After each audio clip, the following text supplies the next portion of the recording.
Bem-vindo ao Papo de Autor, eu sou Roque Valente e hoje a gente vai conversar sobre gatilhos mentais.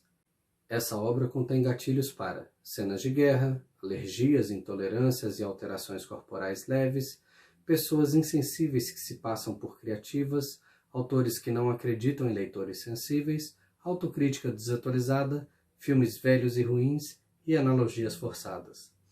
Se nenhum desses assuntos tem potencial para te causar qualquer sofrimento, boa audiência.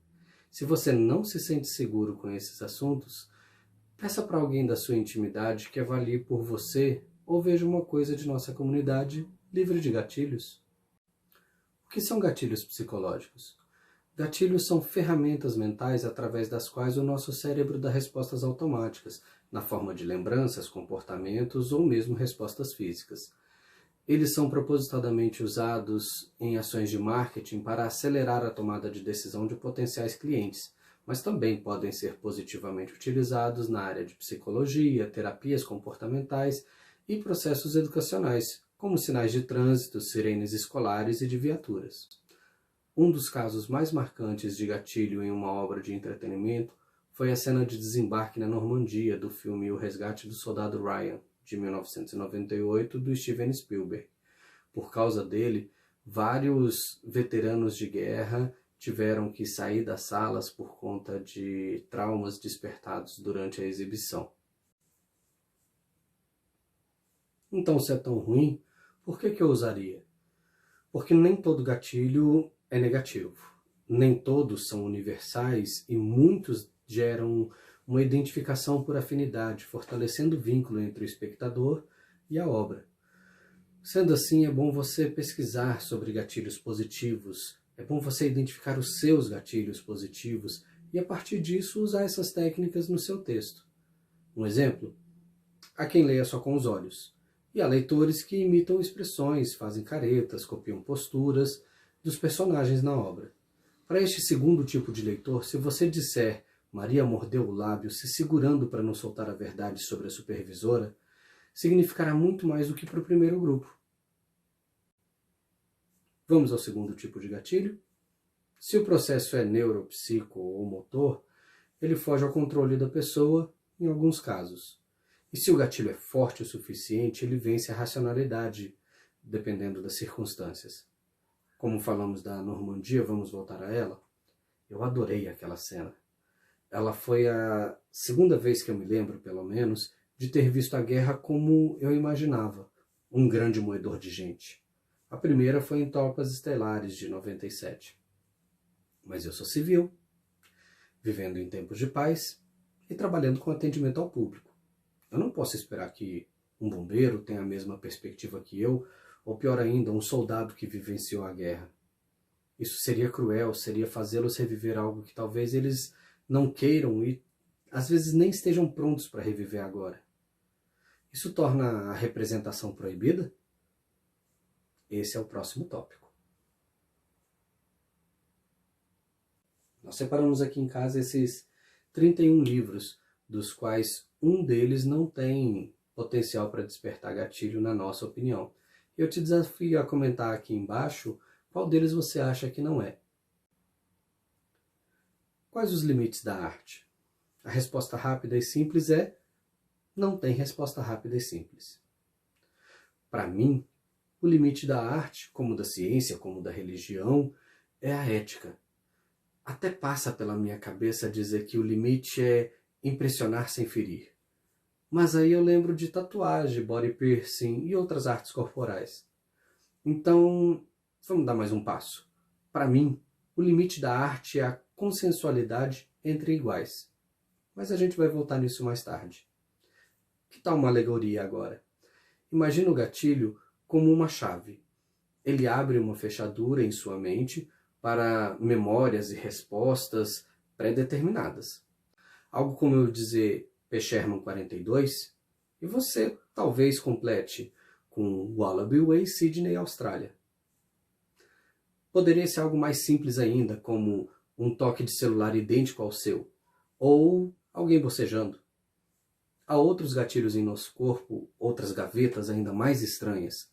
Uma delas é uma resposta imunológica forte contra um agente externo que não deveria ser visto como ameaça. pólen, lactose, corante, glúten.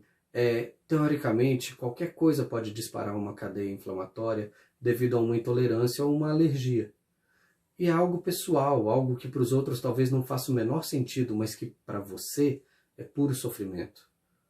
Imagina então que vamos categorizar agora glúten como um veneno em potencial. Proibir seus subprodutos, cancelar vendas desde pão francês até a cerveja. Não rola, né? O glúten não é nenhum amianto para ser banido, não é nenhum álcool que tem lá seus males, mas pode ser controlado. E semelhantemente ao álcool, que nós já sabemos e concordamos que ninguém abaixo de determinada idade deve consumir, o glúten não é venenoso. Não para todo mundo. Para os celíacos, no entanto, ler na cerveja ou no pacote de pãozinho que contém glúten ajuda a evitar um desastre. Ler no bolo de cenoura que ele é livre de lactose também ajuda quem precisa dessa informação. E pode ser que essa mesma pessoa que tem uma intolerância leve ou moderada compre um sorvete para tomar numa situação ideal, depois de um comprimido de lactase. Então há gatilhos que podem ser evitados, contornados, avisados, diferentemente de coisas que precisam ser fiscalizadas, combatidas, censuradas, como, por exemplo, o consumo de álcool e pornografia por menores de 18 anos. Então, por que usar ou evitar? Voltando à arte, um jogo de consensualidade, se você compra um ingresso do Ozzy Osbourne, você sabe o que esperar. Se compra do Chico Buarque, também sabe. Se compra um livro com um casal usando máscaras venezianas e a palavra CEO na capa, também sabe. Mas eu chorei muito na música Sinhá do Chico. Ela me impressionou tanto que eu ouvi ela em loop durante meia hora. Do mesmo jeito, talvez seu leitor não esteja preparado para, em uma obra de ficção, ser confrontado de forma inadequada por traumas, vivências ou experiências mal resolvidas. E a menos que o autor seja um psicólogo em atendimento a um cliente específico, isso não vai ser feito dentro do ideal. Como então eu vou identificar os gatilhos se eu não me sinto afetado por nada no livro que eu estou produzindo? Bom, tem os gatilhos óbvios. Violência, profanação, canibalismo e outros assuntos que, mesmo não sendo proibidos, podem ser avisados de antemão. Para esses seria o mesmo que dizer essa feijoada contém porco, ou graduação alcoólica 12%. E quando acontecer, o que a gente faz? Tem outros gatilhos que não são tão ridiculamente óbvios, que seriam pegos por uma criatura mitológica cuja existência é questionada por escritores mais céticos, os leitores sensíveis. Eles são idealmente pessoas que você conhece, que passaram e resolveram com aquela temática exposta. Pessoas que participam dos grupos representados e que têm um posicionamento afirmativo em relação ao problema retratado, líderes comunitários ou cidadãos atuantes dentro daquelas áreas. Essa criatura pode vir combada com o leitor crítico, com os leitores betas ou com o copydesker, ao custo de 3 terrenos de qualquer tipo, mais 2 azuis. O leitor sensível vai te dizer, e eu te aconselho a ouvir, até que ponto aquilo afeta ou afetaria? Até que ponto isso é necessário ser retratado? Ele dirá em uma situação ideal para ele o quanto sua história pode vir a ferir alguém, mesmo sem intenção.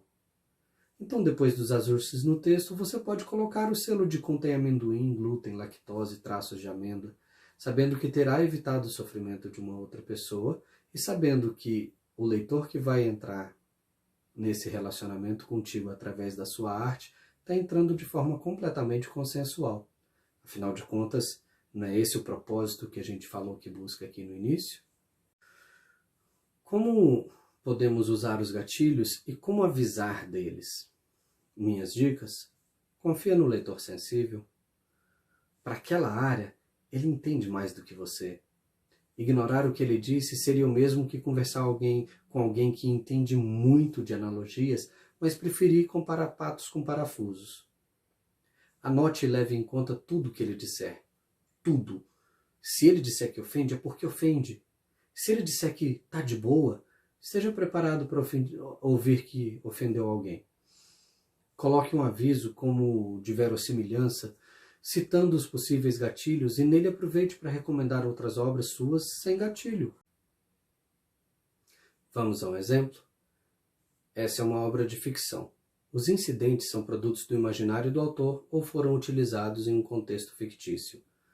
As referências não foram inseridas com o objetivo de ridicularizar, menosprezar, satirizar ou causar qualquer tipo de ofensa. Também não apoiamos os comportamentos tóxicos retratados, mas os denunciamos como tais e esperamos que, com a ampla discussão, possamos construir uma sociedade mais igualitária, inclusiva e sensível. Após a avaliação de leitores sensíveis, notamos que podem haver gatilhos para abandono parental, violência doméstica, abuso de autoridade, sadismo, trabalho infantil, transtornos psiquiátricos, crueldade obstétrica, amputações, doenças crônicas e deformidades corporais e pobreza extrema. Se você preferir outra obra minha que não retrata esses aspectos, procure também O CEO e o Monstro, O Vampiro no Centro da Terra, O Replicante na Ilha Perdida. Então, dá para montar. Chegamos ao fim de nosso papo. Gostaram? E aí, conta pra gente. Dá aquele like, curtidinha aqui embaixo, compartilha nas suas redes, comenta aqui embaixo também sobre os seus gatilhos, positivos ou negativos, se você já está resolvido com eles. Visita o nosso Facebook, visita o site do Papo de Autor e se inscreve na planilha de metas também de escrita, ela ajuda bastante a gente a produzir. E uma última pergunta. Conseguiu achar o intruso na lista? Bom, eu não quero dar spoiler, né? Mas não fica muito difícil com um manual do astrônomo no meio desse tanto de livro. Para mim, esse livro não teve nenhum gatilho.